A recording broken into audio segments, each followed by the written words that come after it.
Hello नमस्कार मित्रों। आइए आज फिर से एक छोटा सा टॉपिक लेके आए हर रोज की तरह।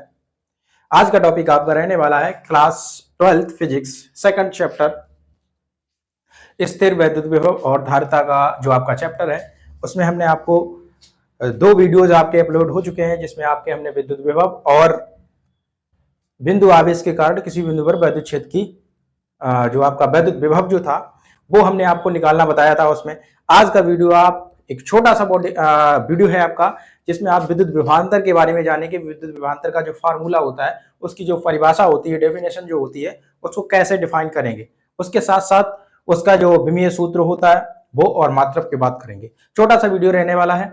और हाँ, वीडियो को देखने से पहले अपने इष्ट मित्रों के साथ शेयर करें और वीडियो को लाइक करें और अगर चीजें कुछ अच्छी लगती तो कमेंट भी करें। चलिए आइए वीडियो को शुरू करते हैं और आगे बढ़ते हैं। आपको आज इस वीडियो में जो हम पढ़ने वाले हैं वो है विद्युत विभवांतर।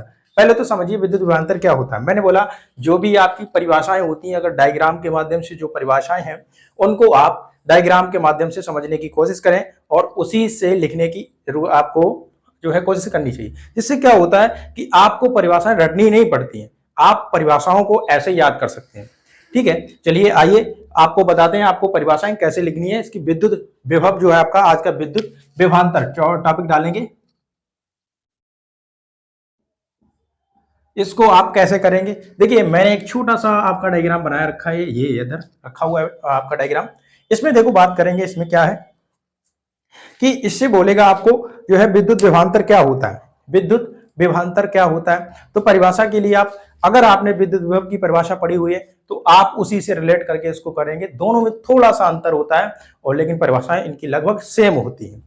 ठीक है, अब देखिए इसमें अगर आपको याद हो तो मैंने विद्युत विभव के जो परिभाषाएं बताई हुई थी, आपने अगर वो वीडियो देखा हुआ नहीं देखा हुआ तो आप जाकर के उसको देख लीजिए। आपको उस वीडियो की लिंक जो है हमारे डिस्क्रिप्शन बॉक्स में मिल जाएगी। चलिए आइए समझते हैं। तो हमने उसमें आपको बताया था विद्युत विभव में हमने आपको बताया था क्या कि जो आपका एक परीक्षण आवेश होता है वो अनंत से विद्युत के किसी बिंदु क्षेत्र पर लाया जाता है। उसके द्वारा जो किया गया कार्य होता है उसका जो परिणाम होता है वही आपका विद्युत विभव कहलाता है। बिल्कुल सेम इसमें भी वही रहने वाला है, कुछ भी अलग नहीं होगा, बस थोड़ी सी लैंग्वेज बदलेगी, थोड़ी सी परिभाषा बदलेगी, बस बाद बाकी सारी चीजें वही रहने वाली हैं। इसमें क्या देखेंगे, इसमें क्या उसमें क्या था, अनंत से किसी बिंदु को जो परीक्षण आवेश को लेकर के आ रहे थे अनंत से, लेकिन इसमें क्या होगा कि जो आपका विद्युत क्षेत्र होगा उसी से एक बिंदु से दूसरे बिंदु तक ले जाने में जो कार्य किया जाएगा उसका जो परिमाण होगा वही आपका विद्युत विभवांतर कहलाएगा। वही क्या कहलाएगा, विद्युत विभवांतर कहलाएगा। एक बार सुनिए फिर से, क्या कोई आपका विद्युत क्षेत्र है जिसमें एक बिंदु से दूसरे बिंदु तक परीक्षण आवेश को ले जाने में किया गया कार्य, एक बिंदु को दूसरे बिंदु तक ले जाने, जो परीक्षण आवेश को ले जाने में किया गया कार्य होता है वही आपका विद्युत विभवांतर कहलाता है। समझ में आया क्या? एक बार फिर से सुनेंगे, एक बार फिर से सुनेंगे क्या, देखिए क्या कि विद्युत क्षेत्र में एकांक धनात्मक परीक्षण आवेश को, विद्युत क्षेत्र में एकांक धनात्मक परीक्षण आवेश को एक बिंदु से दूसरे बिंदु तक ले जाने में किया गया कार्य, एक बिंदु से दूसरे बिंदु तक ले जाने में किया गया कार्य आपका विद्युत विभवांतर कहलाता है। ले जाने में किया गया कार्य विद्युत विभवांतर कहलाता है। इसकी परिभाषा देखिए क्या लिखेंगे, बिल्कुल सेम जैसे मैंने बोला है वैसे ही आप परिभाषा लिख देंगे। इसमें आपने डायग्राम को अगर देख रखा है, समझ रखा है, डायग्राम आपके माइंड में है तो परिभाषा कोई कठिन नहीं है, बहुत आसान होती है। चलिए आइए इसको लिखते हैं क्या, धनात्मक परीक्षण आवेश, धनात्मक परीक्षण आवेश, धनात्मक परीक्षण आवेश को विद्युत क्षेत्र, विद्युत क्षेत्र के एक बिंदु से दूसरे बिंदु तक ले जाने में, तक ले जाने में किया गया कार्य, किया गया कार्य विद्युत विभवांतर कहलाता है। विद्युत विभवांतर कहलाता है, विभवांतर कहलाता है। ये आपकी परिभाषा रही, विद्युत विभवांतर की परिभाषा रही, विद्युत विभवांतर की परिभाषा रही। देखिए अब आपको क्या करना है, इसको आपको सूत्र अगर लिखना है तो आप क्या करेंगे, इसकी लैंग्वेज को यहाँ पर वही हमने जो बताया मान करके लिख सकते हैं। इसमें क्या माना, परीक्षण आवेश पर इसका जो विभवांतर था बिंदु बी पर, वो आपका हो जाएगा बी, यूवी वाली वी, ये v यहां लिख देंगे बिंदु सफिक्स में भी, जिससे पता लग जाए ये वाला विभवांतर इस वाले बिंदु पर है। इसी प्रकार से इस वाले बिंदु A तक लाने में तो आप लिखेंगे क्या, इसमें लिखेंगे सूत्र के लिए, माना परीक्षण आवेश Q0 को बिंदु B से A तक लाने में किया गया कार्य W हो तो विभवांतर क्या हो जाएगा, B A minus B B. क्या लिखेंगे, B A minus B V is equal to Q0 W upon Q0, W upon Q0 Q not. ये आपका विभवांतर का सूत्र रहने वाला है, ये आपका विभवांतर का सूत्र रहने वाला है। मात्रक पे आप ज्यादा नहीं सोचेंगे, पीछे आपने विभव की जो परिभाषा पढ़ी हुई थी, विभव के बारे में जो पढ़ा हुआ था, वही ये भी आपका विभवांतर बोझ है, विभव ही है, W अपॉन Q नॉट था। वहां पर बस इसको इंडिकेट यहां इससे किया गया था, उसको इंडिकेट वहां भी से किया गया था, बस और बाद बाकी कुछ नहीं। जिस तरीके से उसका मात्रक था आपका जूल प्रति कूलम, या आपने लिखा था वोल्ट, बस यही इसका मात्रक और यही इसकी जो है विमा भी इसकी वही रहने वाली है, ml²t-2 जो आपकी थी। तो आप विमा डायरेक्ट भी लिख सकते हैं, सीधा सीधा लिख सकते हैं, निकालने की जरूरत नहीं है। वैसे आप चाहें तो निकाल सकते हैं, मैंने पिछले वीडियो में आपको बताया हुआ है, उससे आप निकाल सकते हैं, ठीक है। और आप यहाँ विमा डायरेक्ट लिख लें, विमा क्या हो जाएगा, ml²t-2, ये इसकी विमा रही, ये इसकी विमा रही।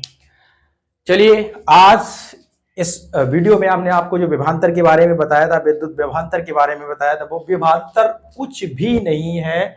आप बस एक बार इस वीडियो को देख लीजिए, आपको विभवांतर की परिभाषा को लेकर के उसके सूत्र को, मात्रक को और विमा की कोई भी टेंशन लेने की जरूरत नहीं पड़ेगी। चलिए आइए और थोड़ा सा आगे आपको हम बताते हैं। इसके आगे एक आपका टॉपिक है, डेरिवेशन दिया गया, विद्युत क्षेत्र के किसी तीव्रता व विभवांतर में जो संबंध है, विद्युत क्षेत्र के तीव्रता व विभवांतर में जो संबंध है उस पे बात करेंगे। लेकिन उससे पहले आप इसका स्क्रीनशॉट ले लीजिए, आप इसका स्क्रीनशॉट ले लीजिए आपको, और उसके बाद हम आगे बढ़ेंगे। चलिए हो गया होगा, आइए अब हम इसको रफ करते हैं, आपको उसके संबंध के बारे में थोड़ा सा बताते हैं। बहुत छोटा सा टॉपिक है, देखिए और सीख लीजिए, कुछ भी नहीं है। चलिए आइए हम इसको रफ करते हैं और आगे बढ़ते हैं। हाँ तो आइए आज इसमें बता दें, संबंध के बारे में बात करते हैं क्या, कि वैद्युत क्षेत्र की तीव्रता और विभवांतर में संबंध। वैद्युत क्षेत्र की तीव्रता जो पीछे आपने पढ़ा हुआ था, वैद्युत क्षेत्र की तीव्रता जिसे हमने कैपिटल ई से डिनोट किया था, और विभवांतर आपने अभी पढ़ लिया, इसको बी ए और माइनस बी वी डाल करके जो हमने आपको बताया, विभवांतर जिसे डिनोट किया। इन दोनों में संबंध को यहाँ पे हम आपको बताने वाले हैं, तो इसको थोड़ा वीडियो को ध्यान से देखें, और बहुत ही काम की चीज है, आपकी वीडियो को स्किप ना करना, पूरा एक बार देख लेना, और चीजें अगर समझ में नहीं आती तो वीडियो को दोबारा से देख लेना, गारंटी है चीजें आपको समझ में आ जाएंगी। चलिए आइए आपको बताते हैं। देखिए कुछ भी नहीं है, आप वही हमने कहा डायग्राम वाली चीजें जो होती है उनको डायग्राम थोड़ा आप ध्यान रखें, और बाद बाकी सारी चीजें डायग्राम के ऊपर निर्भर होती है, बस आपको चीजें ध्यान रखनी है क्या करना है। देखिए क्या है कि एक डायग्राम आपका हमने आवेश मान लिया जो है, इधर आपका एक परीक्षण आवेश रखा हुआ है, एक बिंदु डाल लिया बी और बिंदु ए डाल लिया, दोनों एक दूसरे से डी दूरी पर स्थित। तो इसमें क्या करना है, हम बस लैंग्वेज लिखेंगे। इसमें क्या माना, कोई आपका जो एक समान विद्युत क्षेत्र है जिसमें एक दूसरे से डी दूरी पर बिंदु ए और बी स्थित है। फिर इसके लिए हम निकालेंगे विभवांतर और वैद्युत क्षेत्र की तीव्रता में संबंध। ठीक है, तो यहां पहले आप लिख सकते हैं लैंग्वेज क्या, माना एक समान विद्युत क्षेत्र में एक दूसरे से डी दूरी पर बिंदु ए बी है। अब आप यहां लिखेंगे क्या, दोनों में संबंध, विभवांतर और वैद्युत क्षेत्र की तीव्रता में संबंध के लिए क्या करेंगे, चूंकि आप जानते हैं विभवांतर B A minus B V is equal to क्या होता है, W अपॉन क्यू नॉट। ठीक है, तो आप यहां से क्या करेंगे, W बराबर निकाल लेंगे यहां से, तो W बराबर यहां से क्या हो जाएगा आपका, ये क्यू नॉट कोष्टक में B A minus B V, ये आपका निकल आएगा। इसको इक्वेशन डालेंगे, आप इक्वेशन नंबर फर्स्ट डालेंगे। ठीक है, क्योंकि आप जानते हैं कि परीक्षण आवेश को बिंदु बी से ए तक, बिंदु बी से ए तक लाने में जो कार्य किया गया होगा वो क्या है, आप जानते हैं कार्य बराबर फार्मूला होता है W बराबर बल इंटू विस्थापन, F इंटू एस। एस का मतलब क्या, जो दूरी तय की होगी वो, और F का मतलब बल, आपका जो बल लगा होगा वो। चलिए आइए, तो आप लिखेंगे, चूंकि यहां लिखना वी नो दैट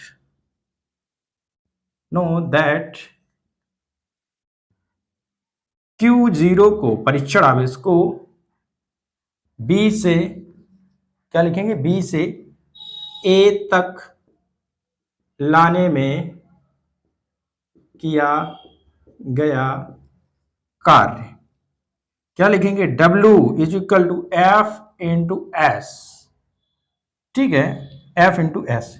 अब थोड़ा सा आप यहां पे ये काम करेंगे क्या, क्योंकि साइड पे लिख लेना इधर W बराबर F इंटू एस। ठीक है, यहां लिख लेंगे क्या, E इज इक्वल टू जो होता है आपका वो F अपॉन क्यू नॉट होता है, तो F इज इक्वल टू यहां से क्या निकलेगा, A इंटू क्यू नॉट। तो हम कुछ नहीं करेंगे, इसका मान उठा करके यहां कर देंगे। चलिए ठीक है, W इज इक्वल टू यहां से क्या करेंगे, F की जगह A into Q not into S, ये रख दिया। इसको डाल देंगे इक्वेशन नंबर सेकंड, डाल दिया।